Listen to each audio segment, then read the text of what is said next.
মাত্র 1 মিনিটেই বানিয়ে ফেললাম সুপার টেস্টি স্যান্ডউইচ। এটা বানানো এতটাই সহজ যে তুমি না বানালে মিস করবে। তো ফার্স্টেই দেখো আমি একটা ফ্রাই প্যানে অল্প একটু বাটার দিয়ে 3টে ডিম ভালোভাবে ভেজে নিচ্ছি।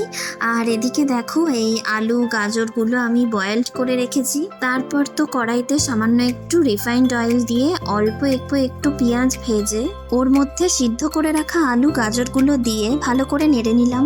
আর এখন ভেজে রাখা ডিমগুলো দিয়ে 2-3 মিনিট ভালোভাবে রান্না করে নিলাম। এবার তো আমার সুপার টেস্টি স্যান্ডউইচের স্টাফিং রেডি হয়ে গেছে। তারপর দেখো একটা ব্রেডের মধ্যে ভর্তি করে এই স্টাফিংটা দিয়ে আরও একটা ব্রেড চাপা দিয়ে ফ্রাই প্যানের মধ্যে একটু বাটার দিয়ে স্যান্ডউইচটা ভালোভাবে সেঁকে নিলাম। এবার তো আমার স্যান্ডউইচ বানানো রেডি। জানো তো আমি এই প্রথম স্যান্ডউইচ বানালাম আর খেতেও কিন্তু খুব টেস্টি হয়েছিল। এই স্যান্ডউইচটা তোমরাও একবার খেয়ে দেখো, বারবার বানাতে ইচ্ছা করবে। বিশ্বাস না হলে একবার ট্রাই করে দেখো। আবার নেক্সট ভিডিওতে দেখা হচ্ছে, ততক্ষণ আমার চ্যানেলটা সাবস্ক্রাইব করে আমার পাশে থাকো। চলো টাটা, বাই।